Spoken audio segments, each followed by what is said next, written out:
महाभारत काल का समय था। हस्तिनापुर की गलियों में राजसी वैभव था, लेकिन उन्हीं दीवारों के बाहर एक ऐसा व्यक्ति भी रहता था जिसके पास न धन था, न राज्य, न सम्मान, केवल ज्ञान था। वो व्यक्ति था द्रोण। आगे चलकर वही द्रोण इतिहास में गुरु द्रोणाचार्य कहलाया। द्रोण का जन्म महान ऋषि भारद्वाज के आश्रम में हुआ। कहा जाता है कि उनका जन्म साधारण नहीं था। भारद्वाज ऋषि गहन तपस्या में लीन रहते थे और उन्हीं के तपोबल से द्रोण का जन्म एक पात्र से हुआ। उसी पात्र को संस्कृत में द्रोण कहा जाता है और वहीं से उनका नाम पड़ा द्रोण। बचपन से ही वे तेजस्वी, गंभीर और असाधारण बुद्धि के थे। वेदों, शास्त्रों और विशेष रूप से धनुर्विद्या में उनकी गहरी रुचि थी। द्रोण ने शिक्षा प्राप्त की महान योद्धा परशुराम से। परशुराम ने उन्हें अस्त्र शस्त्रों का गूढ़ ज्ञान दिया, अनेक दिव्य अस्त्र सिखाए और साथ ही ये चेतावनी भी दी कि इन अस्त्रों का प्रयोग केवल धर्म की रक्षा के लिए होना चाहिए। ज्ञान में द्रोण अपराजेय थे, लेकिन उनका निजी जीवन संघर्षों से भरा हुआ था। वे अत्यंत निर्धन थे। द्रोण का विवाह कृपा नामक स्त्री से हुआ और कुछ समय बाद उनके यहाँ एक पुत्र ने जन्म लिया, जिसका नाम रखा गया अश्वत्थामा।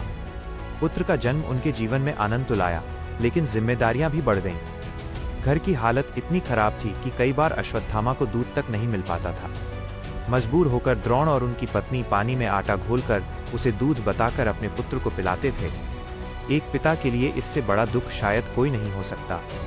इसी अभाव और पीड़ा के बीच द्रोण को अपने बचपन के मित्र द्रुपद की याद आई। द्रोण और द्रुपद ने एक ही गुरुकुल में साथ साथ शिक्षा प्राप्त की थी। उस समय द्रुपद ने हंसते हुए कहा था कि जब वो राजा बनेगा तो आधा राज्य द्रोण को दे देगा। द्रोण ने उस बात को मित्रता का वचन मान लिया था। उसी विश्वास के साथ द्रोण पंचाल पहुंचे, जहां द्रुपद अब राजा बन चुका था। लेकिन सत्ता ने द्रुपद को पूरी तरह बदल दिया था। उसने द्रोण को पहचानने से इनकार कर दिया और कहा कि राजा और निर्धन ब्राह्मण के बीच कोई मित्रता नहीं हो सकती। यह अपमान द्रोण के हृदय में गहरी चोट बनकर उतर गया। उसी क्षण उन्होंने प्रण लिया कि वे द्रुपद को पराजित करेंगे और उससे उसका राज्य छीन लेंगे। कुछ समय बाद द्रोण हस्तिनापुर पहुंचे। वहां भीष्म पितामह ने उनके ज्ञान और सामर्थ्य को पहचाना और उन्हें कौरवों तथा पांडवों का गुरु नियुक्त किया। अब द्रोण राजगुरु थे। गुरुकुल में शिक्षा आरंभ हुई। दुर्योधन, भीम, अर्जुन, नकुल और सहदेव सभी उनके शिष्य बने। द्रोण सभी को समान शिक्षा देते थे, लेकिन अर्जुन में उन्हें कुछ विशेष दिखाई देता था। अर्जुन की एकाग्रता, उसका समर्पण और सीखने की ललक द्रोण को प्रभावित करती थी। उन्होंने अर्जुन को श्रेष्ठ धनुर्धर बनाने का निश्चय कर लिया। एक दिन उन्होंने सभी शिष्यों से पेड़ पर बैठे पक्षी को देखकर ये बताने को कहा कि उन्हें क्या दिखाई दे रहा है। किसी ने पेड़ कहा, किसी ने पत्ते, किसी ने आकाश, लेकिन अर्जुन ने कहा कि उसे केवल पक्षी की आंख दिखाई दे रही है। उसी क्षण द्रोण समझ गए कि यही वो शिष्य है जो इतिहास रचेगा। द्रोण के जीवन का एक और महत्वपूर्ण अध्याय था एकलव्य, एक वनवासी युवक जिसने द्रोण को अपना गुरु मानकर जंगल में उनकी मूर्ति के सामने अभ्यास किया और स्वयं को महान धनुर्धर बना लिया। जब द्रोण ने देखा कि एकलव्य की प्रतिभा अर्जुन के लिए खतरा बन सकती है, तो उन्होंने उससे गुरु दक्षिणा में उसका अंगूठा मांग लिया। एकलव्य ने बिना किसी प्रश्न के अपना अंगूठा काट कर दे दिया। ये घटना द्रोण के जीवन की सबसे विवादास्पद घटनाओं में से एक बन गई। समय बीतता गया। गुरु दक्षिणा के रूप में द्रोण ने अपने शिष्यों से द्रुपद को पराजित कर बंदी बनाकर लाने को कहा। अर्जुन और कौरवों ने युद्ध किया और द्रुपद को हराकर द्रोण के सामने प्रस्तुत किया। द्रोण ने कहा कि अब वे राजा हैं और आधा राज्य द्रुपद को लौटाते हैं। अपमान का बदला पूरा हुआ, लेकिन दोनों के बीच की कटुता समाप्त नहीं हुई। इसके बाद महाभारत का महासंग्राम प्रारंभ हुआ।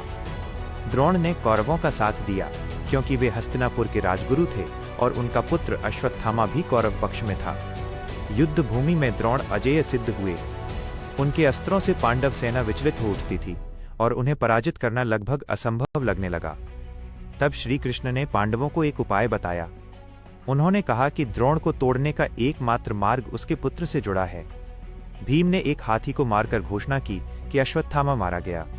युधिष्ठिर ने धर्म और असमंजस के बीच फंसते हुए कहा कि अश्वत्थामा मरा है, लेकिन साथ ही धीमे स्वर में यह भी कहा कि वो हाथी था।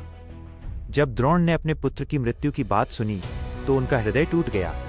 उनका धनुष हाथ से गिर पड़ा और वे युद्ध से विमुख होकर ध्यान में लीन हो गए। उसी क्षण धृष्टद्युम्न ने उन पर प्रहार किया और गुरु द्रोणाचार्य वीर गति को प्राप्त हुए।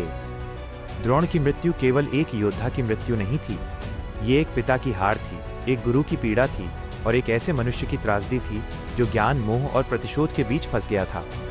अश्वत्थामा ने अपने पिता की मृत्यु का बदला लिया और रात में पांडवों के शिविर में आक्रमण कर उप पांडवों का वध कर दिया। महाभारत का युद्ध समाप्त हो गया, लेकिन गुरु द्रोणाचार्य की कहानी यहीं समाप्त नहीं होती। वे हमें ये सिखाते हैं कि ज्ञान कितना भी महान क्यों न हो, यदि वो मोह से बंध जाए तो विनाश का कारण बन सकता है। वे न पूर्ण रूप से नायक थे, न पूर्ण रूप से खलनायक। वे एक ऐसे मनुष्य थे जो परिस्थितियों, प्रेम और प्रतिशोध के बीच टूट गए। और शायद इसी कारण गुरु द्रोणाचार्य की कहानी आज भी उतनी ही जीवंत है जितनी उस युग में थी। अगर आपको गुरु द्रोणाचार्य की यह यथार्थवादी और भावनात्मक कहानी पसंद आई हो तो इस वीडियो को लाइक जरूर करें, अपने विचार कमेंट में साझा करें और ऐसे ही इतिहास और महाकाव्यों से जुड़ी कहानियां सुनने के लिए हमारे चैनल को सब्सक्राइब करना न भूलें।